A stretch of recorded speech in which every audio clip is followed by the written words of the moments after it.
Olá, bom dia! Hoje é sexta-feira, dia 10 de outubro de 2014. Começa agora mais uma edição do Cresce e Esclarece. Os próximos temas nós vamos falar sobre a importância dos regimes de casamento, união estável, usufruto na negociação de bens imóveis. E nós também vamos comentar sobre regras e noções básicas na questão de acessibilidade nos imóveis. E o tema de hoje, nós vamos falar sobre o Simples Nacional.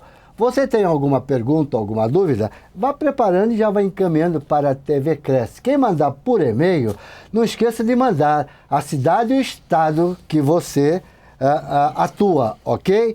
E para falar sobre o assunto Simples Nacional, nós estamos aqui com o nosso amigo Sebastião Luiz Gonçalves dos Santos, que ele é graduado, bacharel em Ciências Contábeis pela Universidade de São Paulo, Controladoria de Gestão de Estratégia de Negócios pela PUC, profissional com mais de 30 anos de experiência na área contábil. É diretor-presidente da Gonçalves Assessoria Contábil e Tributária Limitada. Foi presidente do Sindicato Contabilista de São Paulo. Recebeu vários títulos de honra ao mérito, contabilista em destaque de 2006. Recebeu o título de dirigente de classe, outorgado pela Câmara Municipal de Franca em 2007. Medalha Anchieta, Câmara Municipal de São Paulo. Palestrante em diversas instituições de ensino e entidade. Colunista há mais de 10 anos no Jornal Diário de São Paulo e Jornal Agora, do Grupo Folha de São Paulo. Responsável pelo blog do Contador no portal G1 de notícias da TV Globo. Diversas matérias e entrevistas em jornais, rádios e emissoras de TV. Atualmente é conselheiro regional do Conselho de Contabilidade no Estado de São Paulo. Meu amigo Sebastião, muito obrigado por sua participação na edição do Cresce e Esclarece desta sexta-feira. Em nome do presidente Viana, já queria lhe agradecer mais esta participação para esclarecer a todos os corretores brasileiros sobre essa questão do Super Simples. Sebastião, bom dia, obrigado. Bom dia, Gilberto. Mais uma vez, muito obrigado pelo convite. Estamos aqui à disposição, em nome do Conselho Regional de Contábeis do Estado de São Paulo, na figura do nosso presidente, Dr. Cláudio Magnati Felipe, já continua à disposição para as perguntas. E nós já estamos com duas perguntas aqui, e que eu já vou fazer 3 perguntas. Chegou mais um. Você tem a sua dúvida? Pode encaminhar para a TV Cresce, que o Sebastião está aqui exatamente para esclarecer todas as nossas dúvidas. Então, o Adonai Ribeiro, ele pergunta: o corretor pessoa física, Sebastião, que participa como sócio de uma empresa de outro ramo, também optante pelo Simples Nacional, pode optar também desses benefícios no ramo imobiliário, Sebastião? Pode sim, desde que a somatória das duas empresas não ultrapasse o limite de R$3.600.000 no ano. 3.600.000, é um bom dinheiro. Ele tem uma empresa que já participa, se ele vai participar de uma outra, que vai abrir agora, por caso, pela Lei Complementar 147, ele pode participar, independente da participação no capital social. Mas desde que durante um ano, a somatória do faturamento das duas não ultrapasse R$3.600.000. Então ele pode ter 2, 3, 4, desde que não ultrapasse esse valor? Desde que não ultrapasse a somatória de todas a R$3.600.000. Está aí a sua resposta, Adonai. José Carlos Grota de Poá. Abraço, Zé. Quem tiver CNPJ pelo Simples Nacional vai ser obrigado a contratar um contabilista? Olha, a própria atividade de empresário, ele precisa de um profissional da contabilidade. Não até porque por ter um CNPJ, para atender as obrigações tributárias, que é uma visão, às vezes, que tem do profissional da contabilidade, que ele é imprescindível só para os efeitos tributários. Ele é, sim, necessário para o efeito tributário. Mas existem outras normas no Código Civil Brasileiro que obriga essas empresas a terem uma contabilidade e as normas brasileiras de contabilidade. Então, é importante que ele contrate um profissional de contabilidade. O contador é justamente, a empresa de contabilidade é para dar esse suporte total para as Só um empresas? complemento, senhor Gilberto, é assim, o profissional da contabilidade tem que ser bem selecionado, porque o profissional da contabilidade ele não está lá só exatamente para fazer cálculo de tributos, ele está lá para orientar o empresário em todos os aspectos, até na parte administrativa e gestão de negócios. Temos a pergunta do Léo de Oliveira, lá da minha cidade de Santos. Léo, um abraço forte para você. O corretor que resolver abrir uma microempresa a partir de janeiro próximo terá que pagar anuidade do Cresce como pessoa física e pessoa jurídica? Essa você sabe responder porque está na lei, né? Explica para o pessoal como é que funciona. A Lei Complementar 147, ela traz nos seus dispositivos, ela contemplou essa isenção, vamos chamar assim, essa dispensa de recolhimento dos órgãos de fiscalização para o MEI, que é o microempreendedor individual, que é aquele profissional que fatura até 60 mil. Ele abre um CNPJ e fatura até 60 mil ano.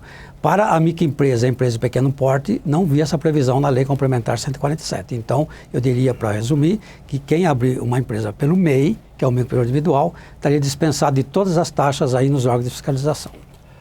Antunes da Granja Viana, ele pergunta, Sebastião, se eu tenho restrição no nome, tem alguma coisa que impeça que eu abra o MEI? Não, nenhuma restrição. Quanto à restrição, se tem pendências, salvo se essas restrições é com débitos com a Fazenda, com a União, Estado ou município. Ou seja, qualquer parte tributária que ele estiver devendo, aí ele fica impedido de entrar no Simples Nacional.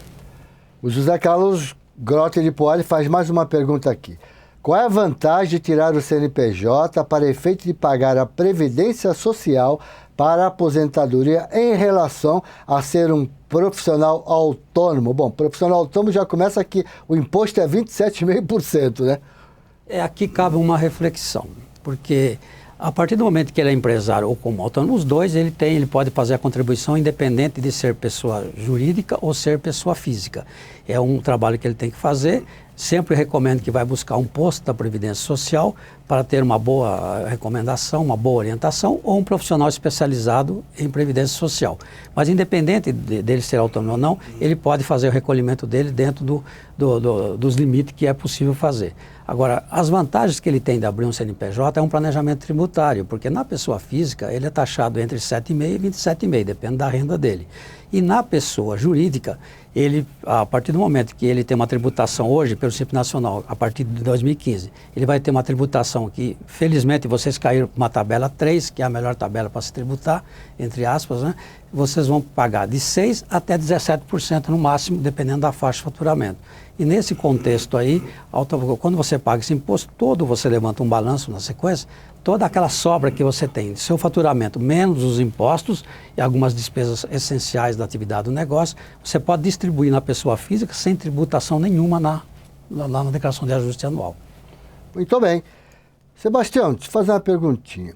Uma pessoa que quer constituir uma empresa, vamos lá, se for ou até 60 mil, ou EPP, qual o custo que ele teria, quanto ele teria que pagar para poder ter esta empresa? Olha, a nossa profissão, o Conselho Regional de Contabilidade ou as atividades sindicais, nós não temos permissão por lei para estabelecer honorários. Então, o que existe é uma pesquisa que é feita por uma das entidades nossas, que é o SESCOM, que é o Sindicato das Empresas e Serviços Contábeis, que eu recomendo que entre no site do SESCOM São Paulo, e lá tem uma pesquisa. Então, eu não posso falar de honorários porque eu não posso aqui avaliar, que cada um tem a sua estrutura e cada um tem o seu preço. Então, nós não temos uma tabela definitiva. Muito bem.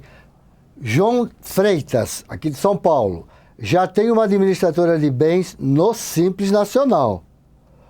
Posso mudar o objeto da empresa e incluir a corretagem de imóveis? Pode, não há impedimento nenhum pela lei.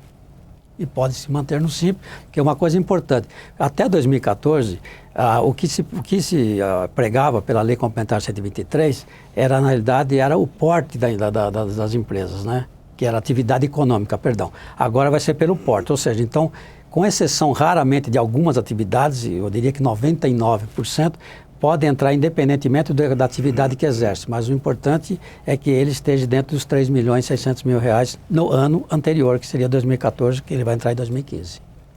Pergunta do Eric Marcelo, Bragança Paulista. Corretor de imóveis pode abrir como MEI ou tem que ser super simples?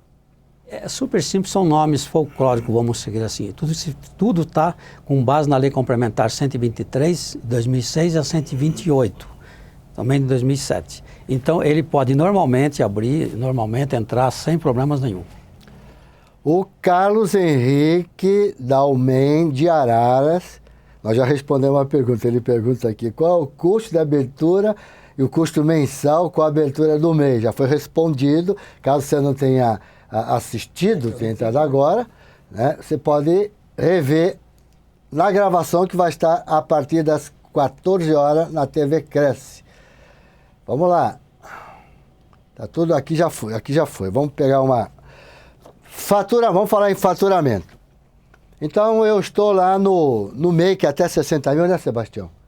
É isso? O MEI até 60 mil ano. Se chegar no final do ano e eu ultrapassei esse valor, como é que fica? Ele passa para a faixa seguinte, ele entra como microempresa. Ele é obrigado? Porque a partir do momento que ele estourou o limite de 60 mil reais, é a condição para ele estar no MEI é 60 mil reais. A partir do momento que ele sai dos 60 mil reais, quer dizer, ele ultrapassa essa faixa de faturamento, ele vai para o degrau de cima, ele vai para enquadrado numa microempresa, que vai até 360 mil ano. 360 mil ano. Vamos falar um pouquinho agora sobre tributação. Como é que funciona aí nesse Simples Nacional a questão de tributação? Me parece que unificaram tudo, INSS, ISS. Como é que funciona isso aí, Sebastião? Isso aí já vem desde 84, que é um histórico da Lei 7.256, depois veio a 9.317, a 123, que é atual, que é a mãe que regula tudo isso de 2006. Então, na realidade, a pergunta que ele faz aqui é sobre o tributos, né? Isso. Lá tinha 5 tabelas. Com o advindo da Lei Complementar 147, criaram a 6ª tabela.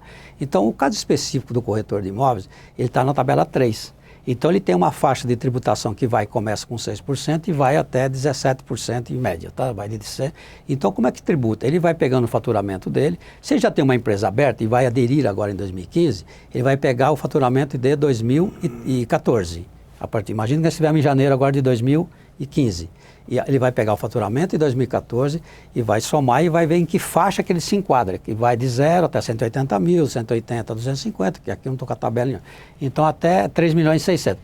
Ele já começa numa faixa pelo faturamento anterior. Se ele está abrindo a empresa agora, vai começar agora em janeiro de 2015, ele já começa então da primeira faixa, que é 6%. O Léo de Oliveira, ele volta a repetir a pergunta. Terei que recolher a unidade do CRES pessoa física? Sim, Léo. E abrindo o PJ, essa empresa, se for no MEI até 60 mil, segundo o Sebastião, está na lei, você não tem nenhum tipo de recolhimento para o CRES, só na pessoa física. Não tem como confundir. O MEI tem um CNPJ, é um tipo jurídico e societário que existe, microempresa é uma sociedade limitada e o EPP é a mesma coisa. Quer dizer, esses nomes que a gente cria aqui são para aspecto tributário, mas juridicamente, societariamente falando, são empresas normais constituídas, só que a lei do Simples Nacional ela trata do tributo, e o tributo ela fatia em MEI, microempresa e empresa de pequeno porte, e cada um dentro das suas faixas de faturamento. E as perguntas continuam abertas. Se tem alguma dúvida, encaminhe a pergunta aqui para a TV Cresce. Agora vamos falar sobre constituição da empresa. Precisa ser registrado na junta comercial? Precisa. Tem 2 órgãos que são registrados. São a Junta Comercial do Estado de São Paulo e também pode ser registrado nos cartórios de registro de documentos. Muito bem. Agora vamos voltar a falar naquela questão de... Se eu tenho uma empresa, Sebastião, já aberta, e eu me enquadro nesse Super Simples, eu posso alterar? O contador pode fazer essa alteração para me enquadrar no Super Simples? Se eu tiver uma limitada ou coisa parecida? Assim, limitadas é um tipo societário. Tem as sociedades anônimas, sociedade por cota sociedade limitada. Quando a gente fala do Simples, nós estamos falando da parte tributária. O que o senhor estava querendo saber, o que seria? Se transformar o quê? De limitada para quê? Qual é a pergunta que o senhor pretende? Seria assim, eu tenho uma empresa aberta. Ok? Então eu faturo lá 100 mil reais por ano. Então já está aberta. E eu poderia, vamos dizer, ou já estaria automaticamente enquadrado nesse Super Simples, ou teria que fazer algum tipo de alteração. Como é que...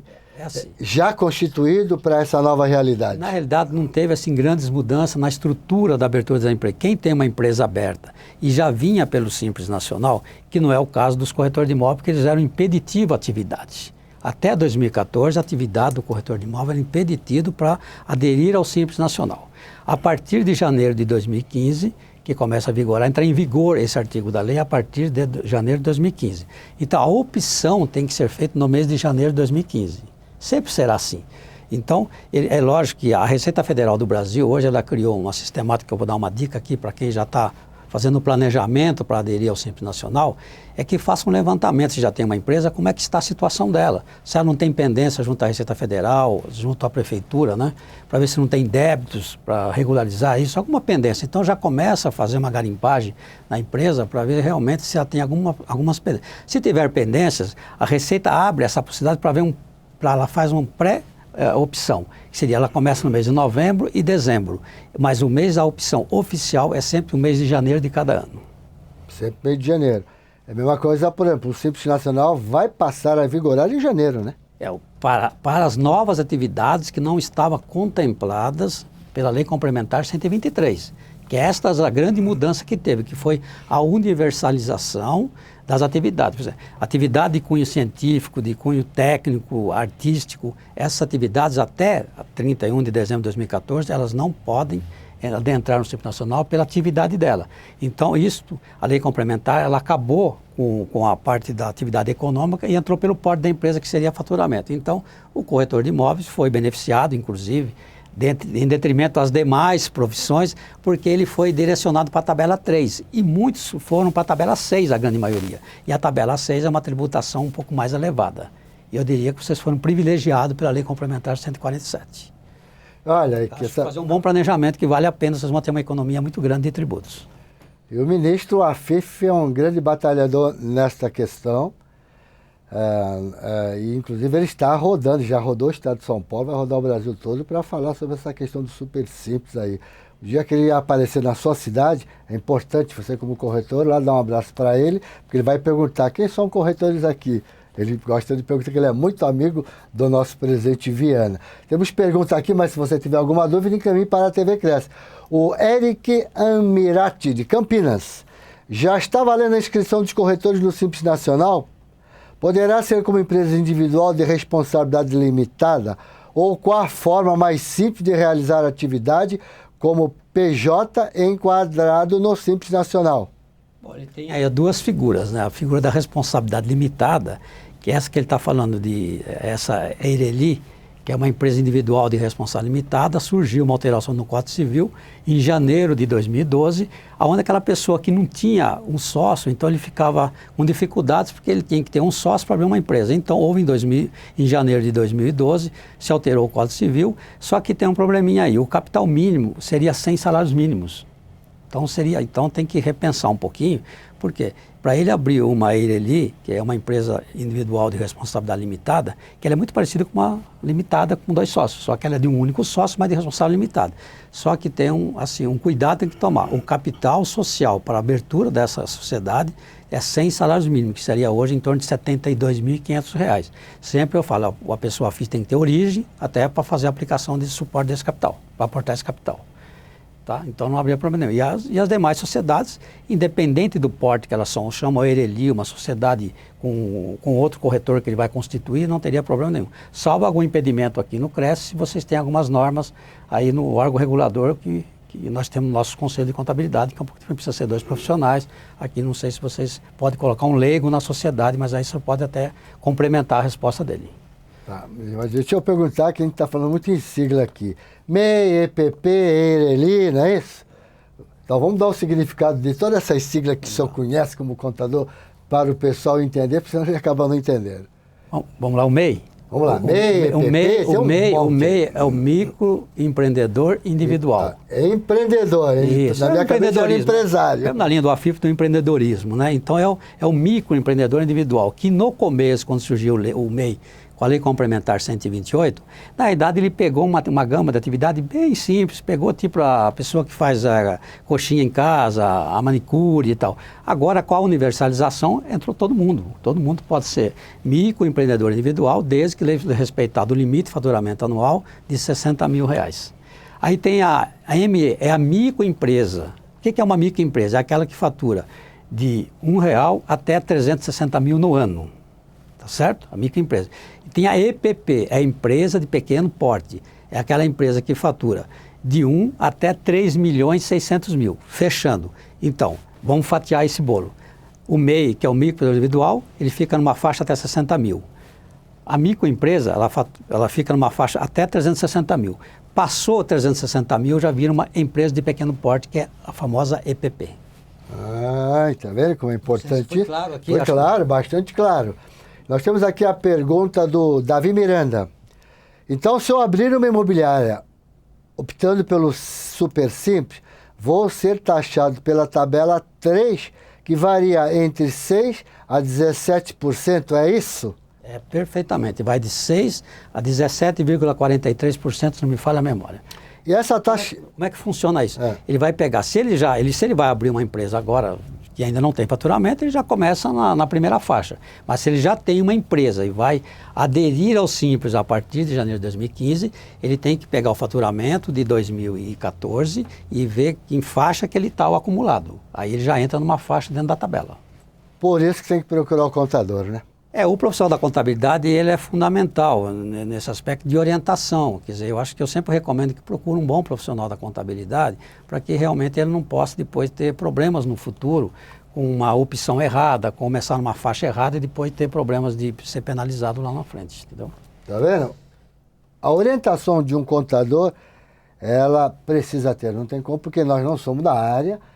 E às vezes a gente acredita que assim é melhor, mas na verdade o contador vai dar outras ideias, dizer que não é melhor seria isso. Essa orientação é importante. O contador estudou para isso, né, Sebastião? São as nossas atribuições, né, para dar assessoria aí ao empresário e à sociedade de uma forma geral. E nós estamos aqui com empresários da contabilidade de alto quilate, viu, minha gente? Porque se eu fosse ler todo o currículo dele, ia o programa todo. Então tive que dar uma bela reduzida, viu? Você vê que pode mandar as perguntas, que o Sebastião está aqui justamente para nos esclarecer tudo sobre essa novidade do Super Simples. Aí nós temos aqui então a pergunta do Antunes. A partir de quando é o ideal, então, para abrir a empresa? Assim que entrar 2015, Sebastião? Não, a empresa ele já pode abrir a partir desse momento. Ele pode abrir empresa independente de qualquer coisa. Só que quando chegar em janeiro de 2015, ele faz a opção oficial. Por quê? Porque 2014 essa atividade ainda não tem previsão legal para que ele possa fazer a opção. Abre a empresa dentro das condições normais, fora da atividade Simples Nacional. Quando for em janeiro de 2015, ele vai lá e faz a opção. Muito bem. Pelo site, tudo tranquilo. Procura um profissional que vai orientar, tá? Então não tem problema nenhum. Seria bom até ele abrir agora, porque ele já começa o ano, eu não sei, vai depender de cada um. Não vai abrir uma empresa também só por causa... Ele tem que abrir uma empresa, se ele já está na atividade, como pessoa física e está sendo taxado fortemente na pessoa física, aí, recolhendo realmente o profissional autônomo, ele recolhe o carnê-leão, né, que é o imposto de renda. Quando ele passa para uma pessoa jurídica, ele vai ver que ele vai ter uma redução bastante alta com relação à Previdência Social e inclusive com a parte de redução do imposto de renda. José Roberto de Jaú. O limite de 60 mil é para faturamento líquido ou bruto? Faturamento bruto. Aqui Bruto. se entende-se o faturamento da comissão dos corretores de imóveis. Se ele tiver uma aplicação e tiver uma receita financeira, essa receita financeira não faz composição do faturamento bruto. Só para exemplificar. Repetindo, faturamento bruto.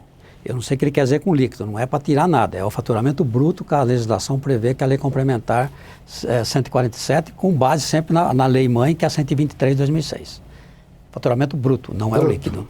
Faturamento bruto. Agora, quem tem uma empresa, ela tem receita e despesas, não é isso?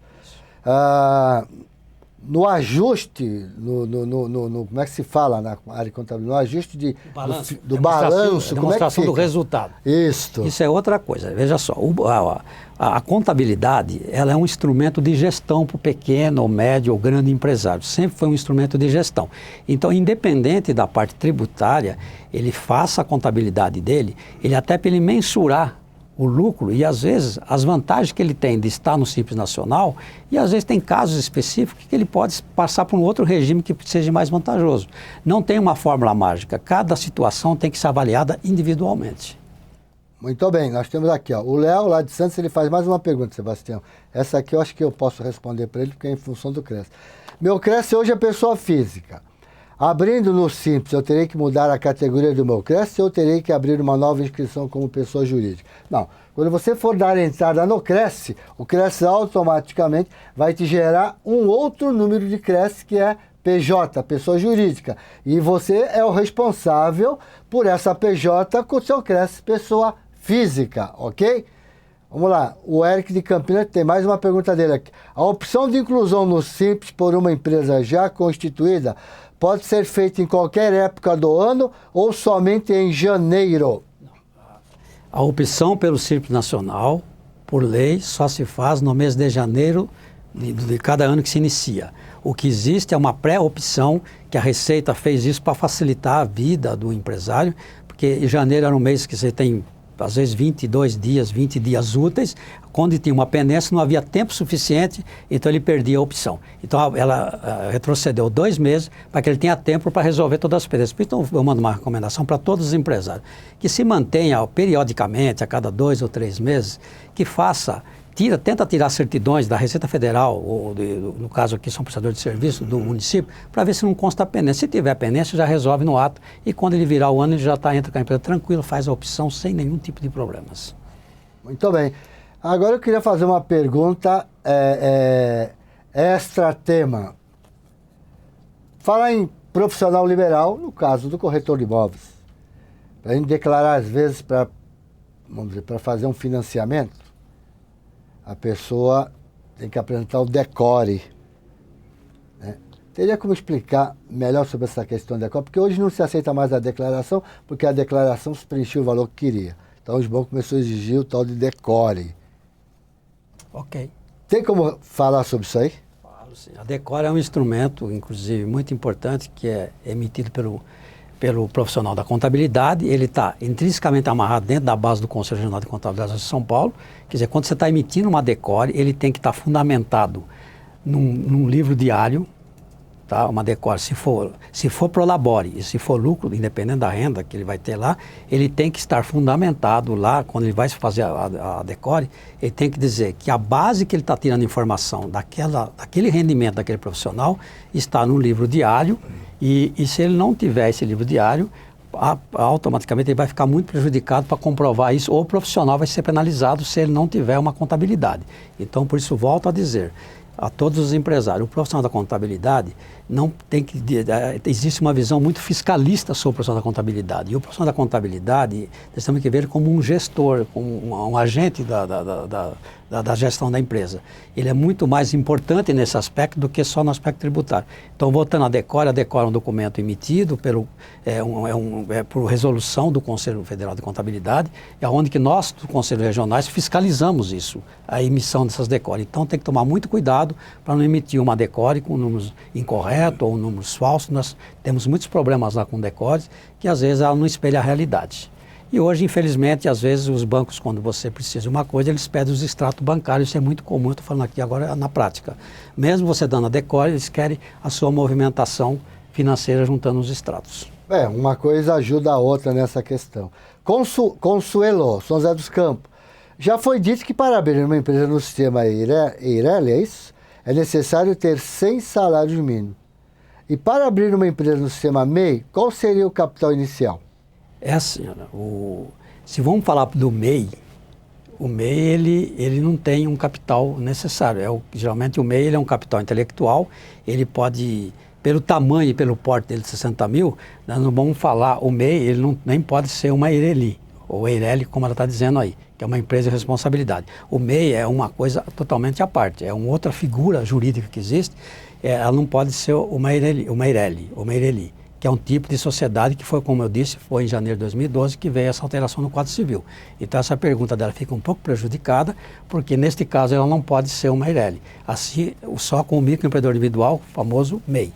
Não, O Antônio volta a perguntar aqui, se passar de 60 mil, a mudança é automática, você já respondeu, né? Tem todo um trâmite que você passa para a microempresa e continua ainda dentro do beneficiado pela Lei do Simples Nacional, a Lei Complementar 123 de 2006.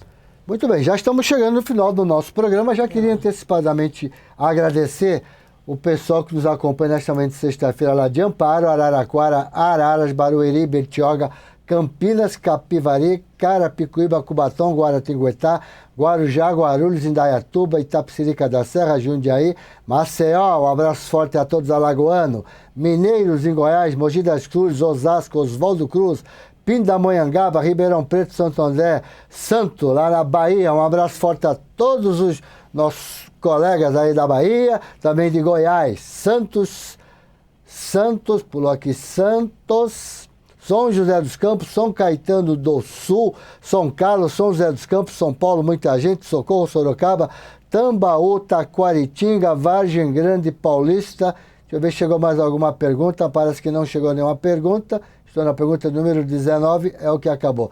Sebastião, vou deixar a palavra aberta para você dar um conselho aos nossos colegas brasileiros sobre a questão de contabilidade, sobre simples. Fica aberto para você falar. Bom, o que eu queria deixar uma mensagem aqui para os corretores de imóveis especificamente é que aqueles que estão aí com uma situação de pessoa física, que eles façam um bom planejamento e com certeza eles podem até entrar na formalidade, né? Que às vezes, não que ele esteja na informalidade, como pessoa física, às vezes ele está desembolsando um valor maior de tributos, ao passo que ele poderia ter uma economia e sobrar mais dinheiro até para os seus investimentos pessoais.